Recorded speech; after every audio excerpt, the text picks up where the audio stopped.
kenapa tumbuhan dataran rendah ini ada di sini, bukannya padahal itu sejatinya ada dataran tinggi dan terusnya. Itu sangat berkaitan dengan kenapa akhirnya Satam tekstil itu coba ditemukan di Belitung bagian timur.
Halo guys, ketemu lagi di channel Piko Ristiawan. Seperti biasa, di channel ini saya akan mengajak kamu untuk mengeksplor keindahan alam dan juga keunikan alam serta flora dan fauna yang ada di Pulau Belitung.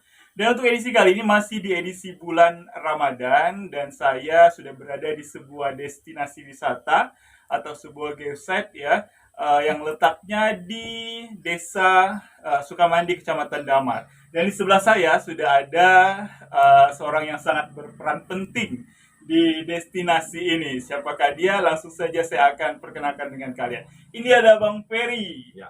Oke, terima kasih Bang Ferry ya sudah mengizinkan kita hadir di sini. Oke. Oke, kita akan ngobrol-ngobrol, nanti kita akan mengetahui lokasi ini itu ada apa saja gitu ya. Namanya apa nih Bang? Garumedang Textile Geosite. Oke, Garumedang Textile Geosite Geosite, ya. Pengen tahu nih Bang, ada apa saja di geosite Garumedang atau Garumedang Textile Geosite ini?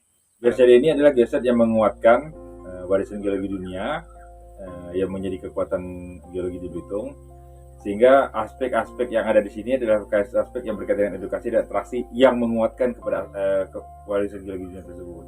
Misalnya di sini ada Episode Center, kita menjelaskan begitu banyak tentang keterjadian tekstil itu sendiri, atau di bahasa lokal bagian dari itu di Belitung itu dikenal dengan Belitonite atau dalam lokalnya disebut dengan Satam.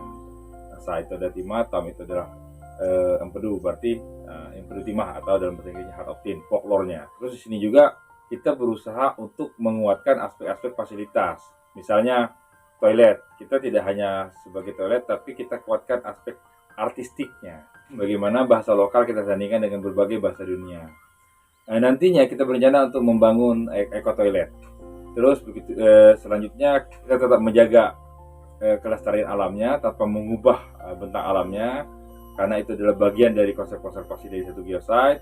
Kita membangun beberapa atraksi seperti Misal Tower, karena salah satu wilayah dataran rendah ini kita butuh untuk melihat pemandangannya, kita butuh melihat itu dari tower. Karena Zemla tahun 2001 menyebutkan bahwa untuk melihat satu pemandangan rendah, salah satu atraksi yang bisa dibangun itu adalah tower. Oke, jadi nanti kita lihat ke towernya Bang ya. Ya, Tingginya kira-kira berapa tuh? Tower itu tingginya 14,90 meter. Wow. Semuanya terbuat dari kayu. Kebetulan kita mendatangkan ahlinya, tukangnya langsung tuh dari Jepara. Kalau yang di depan itu apa? Depan itu kita tambahkan satampak, itu salah satu penguat dari dari sebelum visitor center, sehingga visitor center tidak berdiri sendiri, ada penguat yang lainnya, daya tarik yang lainnya. Nah, di situ menceritakan bahwa bentuk logo kita itu adalah seperti bulat karena Satam itu ciri khas bulat, dan ada alur. Alur itu adalah ciri khas dari Satam itu sebagai subtipe dari Australian Texas Trendfield. Salah satunya dia punya alur di furrow atau striation dalam bahasa Inggrisnya. Nah, makanya kita bentuk seperti itu. Ada bagian atasnya itu seperti melengkung, itu adalah mencirikan bahwa itu adalah cangkul atau bahasa Indonesia pacul. Cangkul itu berasal bahasa dari haka, alat yang dipakai oleh penambang-penambang timah. Nah, Terus cangkul itu berguna untuk memindahkan tanah dari satu tempat ke tempat lain. Dan akhirnya dari cangkul itu keluar air. Artinya memang selain memang cangkul untuk memindahkan tanah, bisa dengan media air. Itu kira-kira filosofinya. Oke Bang, setelah pengunjung pertama datang nih ke Geosite Garumedang dan pastinya akan melihat visitor center ini dulu Bang ya. Betul. Setelah itu diajak untuk melihat informasi apa saja yang ada di sini. Setelah itu akan dibawa kemana nih Bang? Setelah mereka tahu bahwa di sini kekuatannya adalah textile, maka mereka kan ingin menjelajah. Iya. Nah, kita akan bawa melalui geowalking trail itu, menyusuri sampai kira-kira kejauhan 75 meter. Kita akan temu resting place yang pertama yang berbentuk terindah, menceritakan bahwa topi tradisional untuk penambang timah yang diletakkan dari Cina daratan itu berupa topi lebar yang terbuat dari tahun bengkuang. Makanya dulu dalam bukunya Henry Neringen aan Belitung oleh Cornelis de Groot tahun 1887 disebutkan Zinuhut pan bengkuang belat, topi lebar penutup kepala dari sinar matahari yang terbuat dari daun bengkuang. Nah, seterus itu kita akan berjalan lagi menyusuri dataran rendah. Kita akan memperkenalkan flora dan fauna di dataran rendah ini. Ada apa saja kalau boleh tahu? Nah, itu ada banyak, terutama yang dominan itu adalah batang ruh atau Casuarina equisetoria dan batang gelap. Maluka kayu putih. Itu yang cukup dominan di sini.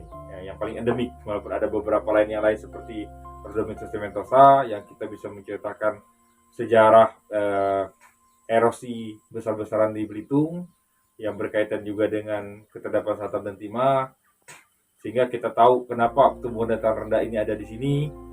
Padahal itu sejatinya ada dataran tinggi, dan terusnya itu sangat berkaitan dengan kenapa akhirnya satam tekstil itu cuma ditemukan di Belitung bagian timur. Terus kita akan menemukan salah satu tempat yang kita sebut dengan ekomuseologi. Ekomuseologi itu mempunyai fungsi 3 hal: menjadi jembatan antara pengelola geosite dengan masyarakat sekitar, menjadi jembatan antara pengelola geosite dengan pengunjung, dan jadi jembatan antara pengelola geosite dengan ilmuwan atau peneliti.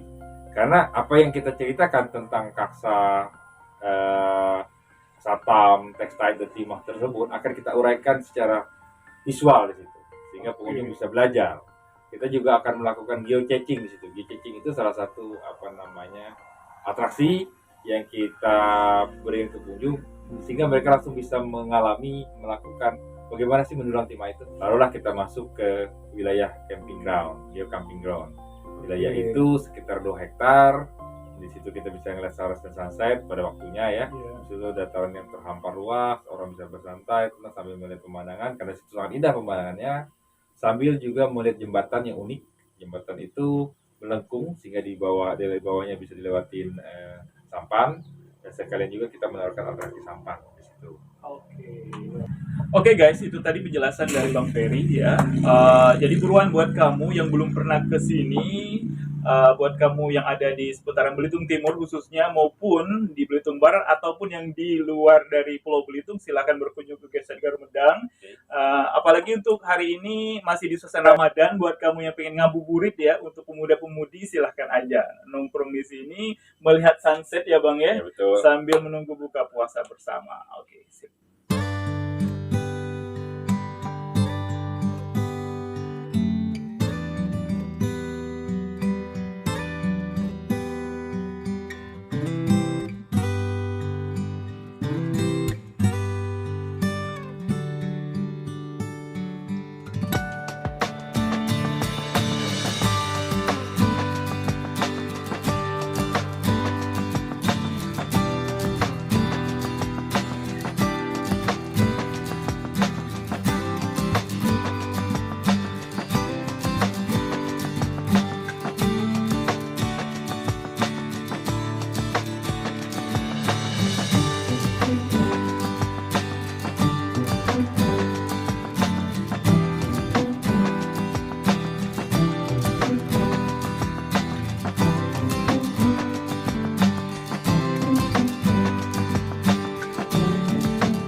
Ini namanya Kulong Tiram tadi Bang ya? Ya betul.